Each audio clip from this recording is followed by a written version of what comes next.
अब हम पहुंच गए हैं बड़े मंदिर। देखिए, मंदिर के बाहर का दृश्य कितना आकर्षक है।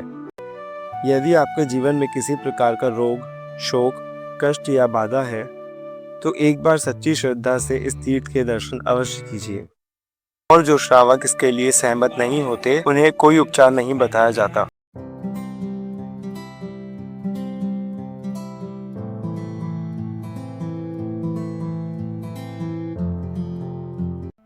जय जिनेंद्र साथियों, स्वागत है आपका लाइफ टॉक सिद्ध कहानी पर।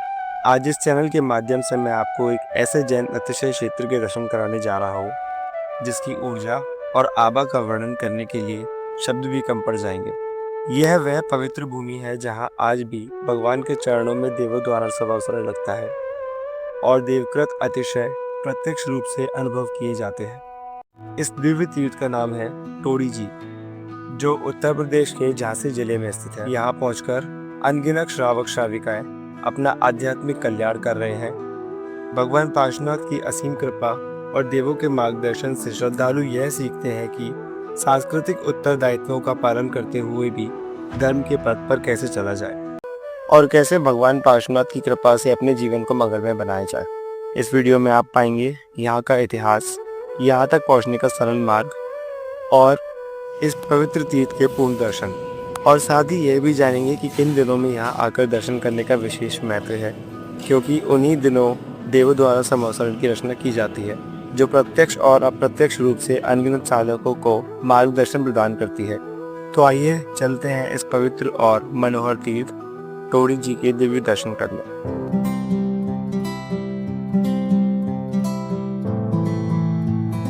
प्राचीन काल से हम अपने बड़े बुजुर्गों से सुनते आए हैं कि जैन परंपरा के जिन मंदिरों में देवव्रत अतिशय अनेकों रूपों में प्रकट होते रहे हैं, कई क्षेत्रों और मंदिरों के अतिशयकारी वृत्तांतों के प्रत्यक्षदर्शी आज भी विद्यमान हैं। किंतु वर्तमान की दोषपूर्ण चर्या और आध्यात्मिक विस्मृति के कारण वे अद्भुत अनुभव लगभग लुप्त से हो चुके हैं। ऐसे युग में भी टोडी फतेहपुर एक अद्भुत और अनुपम तीर्थ है, जो लगभग 600 से 700 वर्ष पुराना है, जहां आज भी देवकृत अतिशय प्रत्यक्ष रूप में देखे और अनुभव किए जा सकते हैं। तो अब हम पहुंच चुके हैं टोडी फतेहपुर तीर्थ पर। यहाँ आप देख रहे हैं यात्रियों को ठहरने की उत्तम व्यवस्था है। यहाँ परिसर में कुल 4 धर्मशालाएं हैं, साथ ही भव्य सभागार, संतजन के ठहरने योग्य वीतराग भवन, श्रावक श्राविकाओं के लिए भोजनशाला और जैन ट्रस्ट द्वारा संचालित अंग्रेजी माध्यम का हाई स्कूल भी है, जो इस तीर्थ की शोभा को और भी बढ़ा देता है। अब हम चलते हैं मंदिर की ओर। इस क्षेत्र में 2 प्राचीन जैन मंदिर स्थित हैं, जो अत्यधिक मनोहर और आध्यात्मिक शांति से ओतप्रोत हैं। इनमें से मुख्य मंदिर को यहाँ बड़ा मंदिर कहा जाता है। तो अब हम पहुँच गए हैं बड़े मंदिर। देखिए, मंदिर के बाहर का दृश्य कितना आकर्षक है। द्वार पर विराजमान शेषनाग की आकृति श्रद्धालुओं का मन मोह लेती है। लेकिन मंदिर में प्रवेश करने से पहले कुछ बातों का विशेष ध्यान रखना होता है, क्योंकि यहाँ शुद्धता का अत्यधिक महत्व है। श्रावकों को मंदिर में शुद्ध वस्त्र व सिर ढककर ही प्रवेश मिलता है। तो आइए हमारे साथ मिलकर कीजिए यहाँ के विघ्नहर्ता और सुखदाता मूलनायक भगवान पार्श्वनाथ जी के दिव्य दर्शन। यकीन मानिए, उनके दर्शन मात्र से ही आपके दुखों का श्रय होगा। बस एक बार सच्ची श्रद्धा से उनका स्मरण और भक्ति कीजिए। आप जहां से इस वीडियो को देख रहे हो, वहीं से श्रद्धा से हाथ जोड़कर प्रभु की वंदना अवश्य करें। नीलगंधो अक्षतान पुष्प चारुणी जिए, दीप धूप श्रीफल आदि अर्घ तेज जिए। पार्श्वनाथ देव सेव आपकी करूं सदा, दीजिए निवास मोक्ष बोलिए नहीं कदा। ओम ह्रीम श्री पार्षद जैनेन्द्राय अनंत प्राप्त अगमिर्भान्ति स्वाहा। यहाँ पर प्रतिमा कृष्ण पक्ष की द्वादशी तिथि से लेकर शुक्ल पक्ष की द्वितीय तिथि तक 6 दिनों का विशेष आयोजन होता है। इसी बीच चतुर्दशी एवं अमावस्या की तिथि को यहाँ समवसरण सभा में देवों द्वारा भक्तजनों का कष्ट निवारण का मार्गदर्शन शुद्ध एवं धार्मिक विधि से बताया जाता है, जहाँ मात्र वीतरागी जैनेन्द्र भगवान के अलावा अन्य किसी भी प्रकार के मिथ्यात्व पोषक देवी देवताओं की पूजा भक्ति आदि ना तो होती है और न ही प्रत्यक्ष या परोक्ष रूप से ऐसी प्रेरणा दी जाती है, बल्कि दृढ़तापूर्वक ग्रहित मिथ्यात्व पोषक क्रियाओं, रागी देवी देवताओं आदि की मान्यता को छोड़कर वीतरागी देव शास्त्र गुरु का भक्त सदाचारी श्रावक बनने की प्रेरणा दी जाती है, और जो श्रावक इसके लिए सहमत नहीं होते उन्हें कोई उपचार नहीं बताया जाता।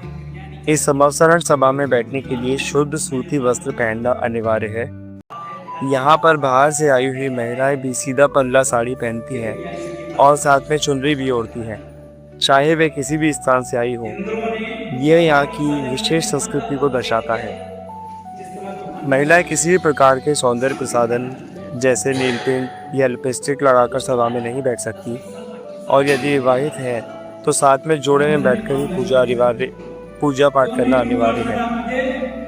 यह सब देखकर वास्तव में ऐसा लगता है कि यह भारत का अद्वितीय मंदिर होगा, जहाँ पवित्रता और शुद्धता का इतना विशेष ध्यान रखा जाता है। यही कारण है कि यहाँ आज भी प्रत्यक्ष रूप से चमत्कार और देवकृत अतिशय अनुभव किए जाते हैं। इन दिनों में जब यहाँ संवत्सरण की रचना होती है, यहाँ आने वाले दर्शनार्थी व भक्तगण न ही रात्रि भोजन करते हैं व न ही अभक्ष भक्षण करते हैं।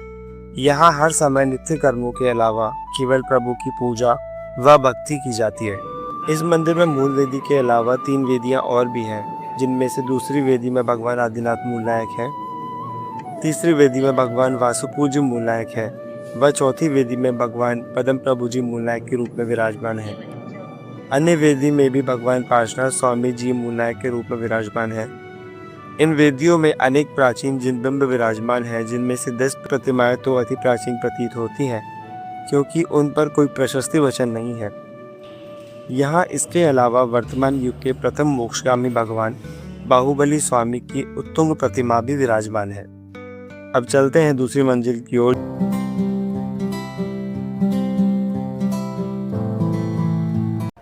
जहाँ पर विराजमान है ये विशाल और मनोहर संवत्सरण, जिनके दर्शन भी आप मेरे साथ करेंगे।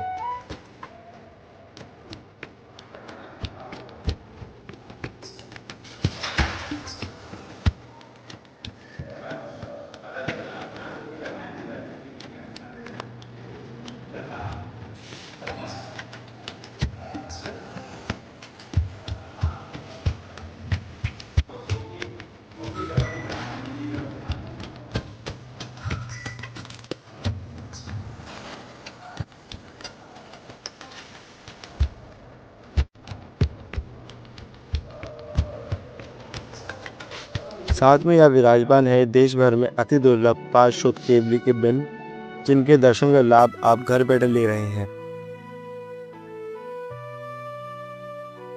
यहाँ पर वर्तमान 24 भी विराजमान है, जिनके दर्शन भी आप मेरे साथ करेंगे।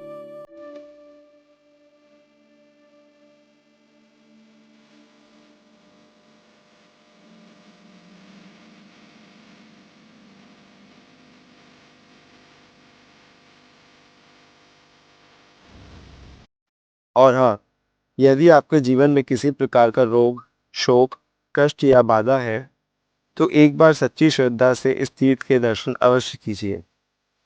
यदि आप स्वयं आ सकते हैं तो अवश्य आएं, और यदि आना संभव ना हो तो केवल भावनाएं जागृत कीजिए। आपके लिए मार्ग अपने आप बनते चले जाएंगे। मेरा अपना अनुभव है कि मैं यहाँ जब अपने परिवार के साथ आया, हमारा आना बिल्कुल अनायास और रैंडम प्लान था। उसी दिन टिकट बुक किया, और आश्चर्य की बात यह है कि हमें कंफर्म टिकट भी मिला। मार्ग का ज्ञान नहीं था, पहली बार यहाँ आ रहे थे, लेकिन सब कुछ अपने आप होता चला गया। बहुत सहज और सुविधाजनक ढंग से हम यहाँ पहुँच गए। इन दर्शन के बाद मैंने स्वयं में एक अद्भुत सकारात्मक ऊर्जा और अलग ही आभा का अनुभव किया। ऐसा लगा मानो बिना पूछे ही जीवन के अनेक प्रश्नों के उत्तर मिल गए हो। यही इस तीर्थ की महिमा है। इसके बारे में जितना कहा जाए उतना ही कम है। तो साथियों, आप भी इस पवित्र ऊर्जा और दिव्य आभा का अनुभव करने के लिए टोरी फतेहपुर तीर्थ पर अवश्य पधारें। और यदि किसी कारणवश आप यहाँ प्रत्यक्ष रूप से नहीं आ सकते, परंतु आपके भीतर गहरी भावनाएं हैं, तो हमें कमेंट करें। हम पूरी कोशिश करेंगे कि आपको इस तीर्थ के लाइव दर्शन करवाएं। अब चलते हैं मंदिर जी की तीसरी मंजिल की तरफ, जहाँ पर स्थित है भव्य नंदीश्वर जिनालय।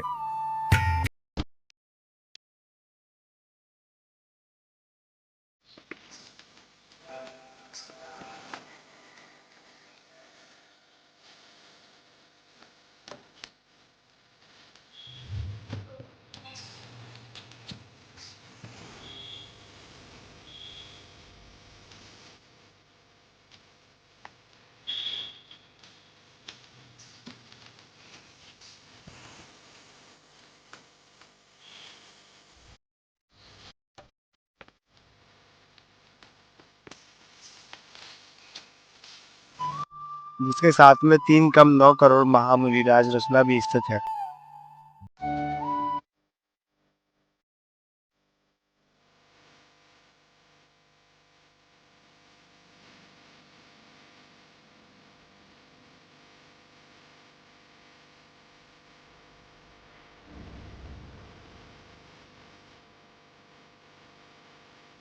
और यहाँ स्थित है द्वादशांग जिनवाणी माँ भवन। इन सबके दर्शन मैं आपको करवा रहा हूँ।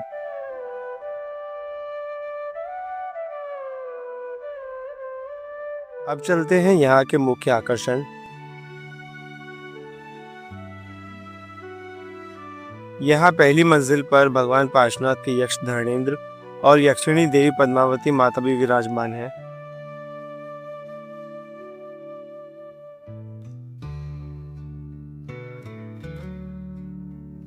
तो यह थे भव्य बड़े मंदिर जी के दर्शन।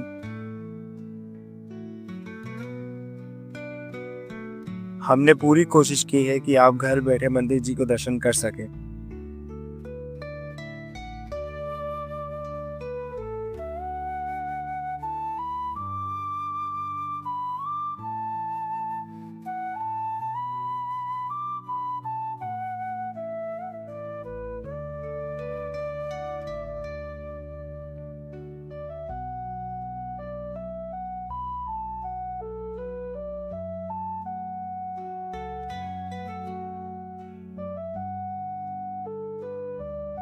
अब चलते हैं छोटे मंदिर की ओर, जो कि बड़े मंदिर के ठीक सामने स्थित है।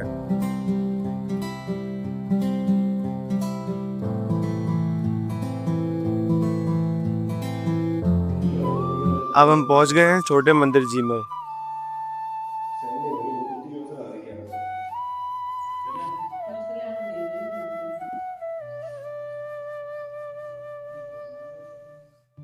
यहाँ केवल एक ही वेदी है,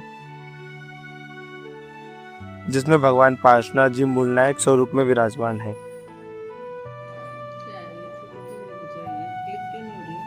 अब आप जिस पत्थर को देख रहे हैं, इस पत्थर के बारे में भी एक रोचक कथा सुनने मिलती है।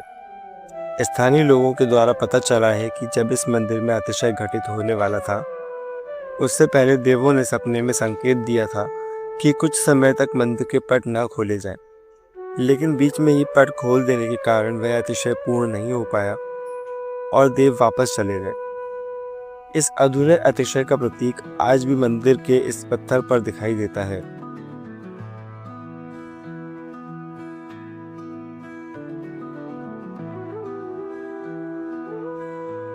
तो यह था यहाँ के मंदिर का देवकर चमत्कार।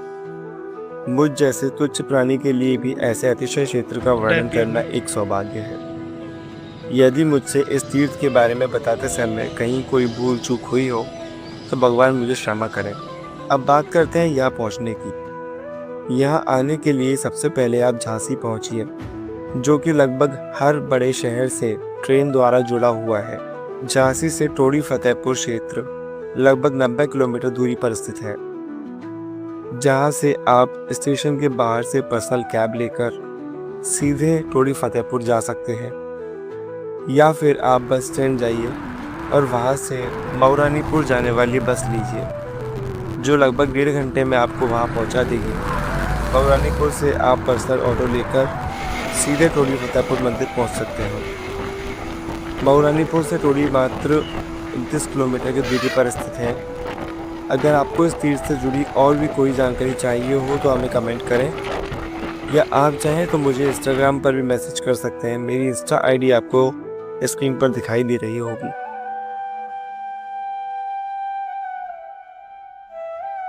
तो साथियों, यहीं पूर्ण होती है हमारी टोडी फतेहपुर तीर्थ यात्रा। आशा है आपको इन पावन दर्शनों से वही शांति और ऊर्जा मिली होगी जो मैंने यहाँ अनुभव की। अब विदा लेते हैं, लेकिन यह तो बस शुरुआत है। जल्दी फिर मिलेंगे एक नए सफ़र पर। अगर आपको ये यात्रा पसंद आई हो और ये वीडियो पसंद आया हो तो वीडियो को शेयर ज़रूर करें और चैनल लाइव टॉक्स विद कहानी को सब्सक्राइब करें और बेल आइकन ज़रूर दबाएं, ताकि हर नया वीडियो सबसे पहले आप तक पहुंचे। जय जिनेंद्र।